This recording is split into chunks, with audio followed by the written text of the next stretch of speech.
الله الرحمن الرحيم وإن كنتم جنبا فاطهروا صدق الله العظيم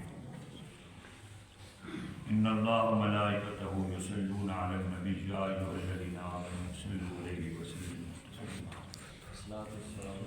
الصلاة والسلام عليك يا رسول الله الصلاة والسلام عليك يا حبيب الله الصلاة والسلام عليك يا رسول الله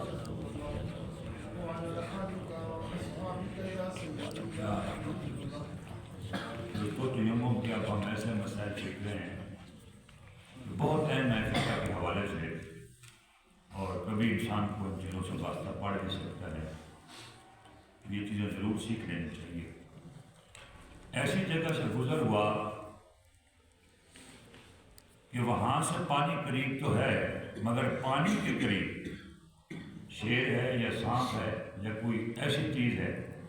جو نقصان پہنچانے والی ہے، یا کوئی جان کا سخت دشمن ہے کہ اگر پانی کے لیے ہم گئے تو وہ ہماری جان لے لے گا، جس سے جان یا مال یا آبرو کا صحیح اندیشہ ہوگا۔ دیکھو، یا عزت لٹ جائے گی یا جان چلی جائے گی، یا قافلہ انتظار کر رہا ہے، یا ٹرین چھوٹ جائے گی، یا پلین چھوٹ جائے گا، ہوائی جہاز اور نظروں سے غائب ہو جائے گا، یا سواری سے اتر نہیں سکتا، بعض اوقات ایسا بھی ہو سکتا ہے، جیسے ریل وغیرہ یا گھوڑا وغیرہ، اس کے روکنے سے بندہ قاصر ہوتا ہے، رکتا نہیں ہے، یا اترے گا تو ٹوٹ جائے گی کوئی چیز، مگر پھر اترے گا چڑھ نہیں سکے گا، یا اتنا کمزور ہے کہ پھر اس کو چڑھانے والا بھی نہ ہو، یا کنویں میں پانی اور اس کے پاس ڈول یا رسی نہیں ہے، تو ان سب صورتوں میں تیمم نہیں ٹوٹتا۔ ان سب صورتوں میں تیمم، مسئلہ یاد رکھیں، نماز کا مسئلہ ہو، وضو کا مسئلہ ہو، تیمم کا مسئلہ ہو، جہاں انسان اپنی طاقت سے کمزور ہو جائے، کچھ کرنے کے قابل نہ رہے، اور حقیقت میں ہی ایسا ہو، کوئی جھوٹ نہ ہو، کوئی ڈرامہ بازی نہ ہو، تو اللہ سبحانہ و تعالیٰ اس کی مجبوری اور معذوری کو دیکھتے ہوئے فرشتوں کو کہتا ہے اب چونکہ یہ مجبور اور معذور ہے لہذا اب یہ نہ نکلو۔ کتنا مالک کا کرم ہے کہ بندہ اگر کسی کا مقروض ہو اور قرض دار اسے راستے میں روک کر بے عزت کرے، حالانکہ یہ بندے کا معاملہ ہے نا، لیکن اللہ پردے کیسے رکھتا ہے؟ اللہ کو انسان کی اپنی عزت کتنی عزیز ہے،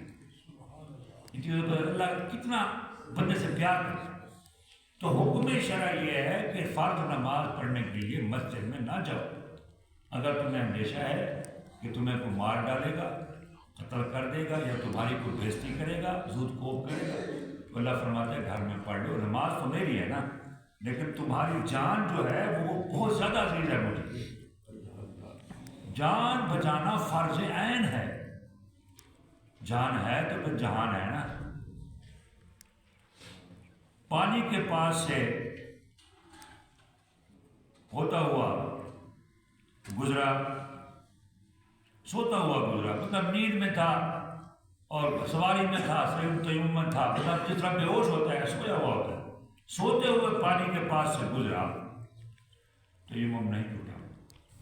بالفرض بندہ بیمار ہے یا وہ سویا ہوا ہے، بے ہوش ہے، تیمم سے ہے، کشتی میں اسے آپ پانی سے پار کرا دیں گے، پانی سے تو گزر رہا ہے لیکن اس کو ہوش ہی نہیں ہے، تیمم نہیں ٹوٹا۔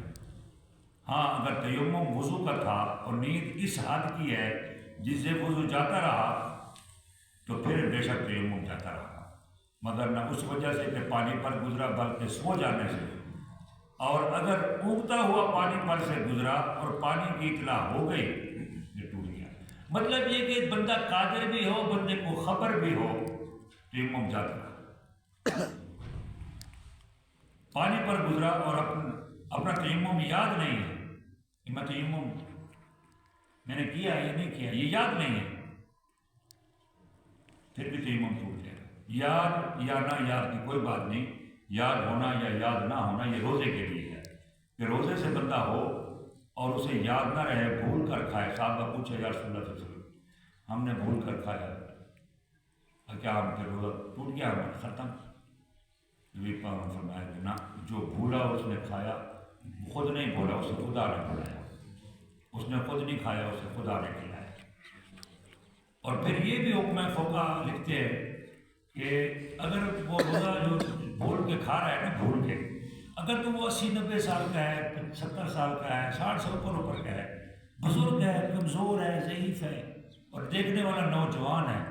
تو ابھی اس نے شروع ہی کیا ہے، لقمہ توڑا ہے یا پانی پینا بھی اس نے شروع ہی کیا ہے، تو اس حد تک اس کو نہ روکے جب تک وہ کچھ نہ کچھ کھا پی نہ لے،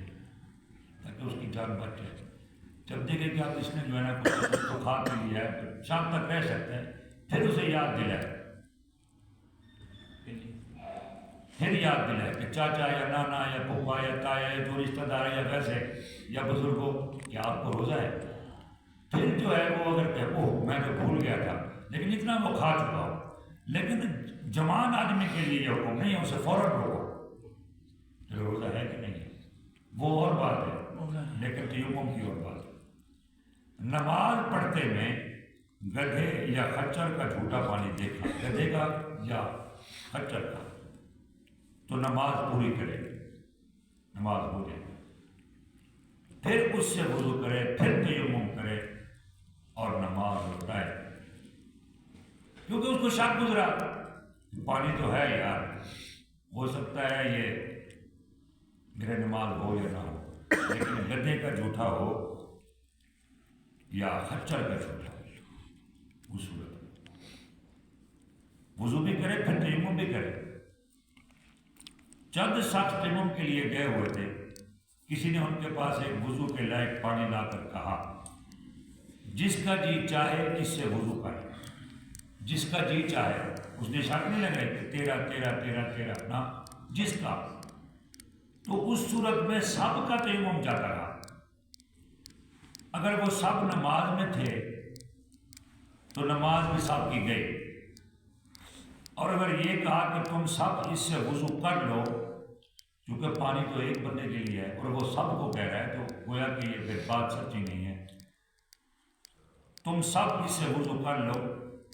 تو کسی کا بھی تیمم نہیں ٹوٹے گا، کیونکہ وہ پانی نہ کافی ہے۔ تیمم اس صورت میں ٹوٹے گا کہ جب پانی کافی ہو، 2 گھونٹ پانی مل جائے اس سے وضو تو نہیں ہوتا۔ تو صحابہ یا نبی پاک کہتے ہیں اگر پینے کا پانی ہوتا تو تیمم کر لیتے، وضو کا پانی ہوتا تو نہ پیتے۔ وہ سچویشن کے مطابق ہوتا ہے کہ جب جس طرح کی پوزیشن ہو اس طرح کی صورتحال بندہ اپنا سکتا ہے۔ یوں ہی اگر یہ کہا کہ میں نے تم سب کو اس پانی کا مالک کیا، جب بھی تیمم نہیں گیا، مالک کر بھی دے، سب کو مالک کر رہا ہے، کسی ایک کو تو نہیں کر رہا۔ جس ایک کے لیے پانی ہے اور ایک کے لیے ہے، تو اس ایک کا جو ہے تیمم ٹوٹے گا، باقی انشاءاللہ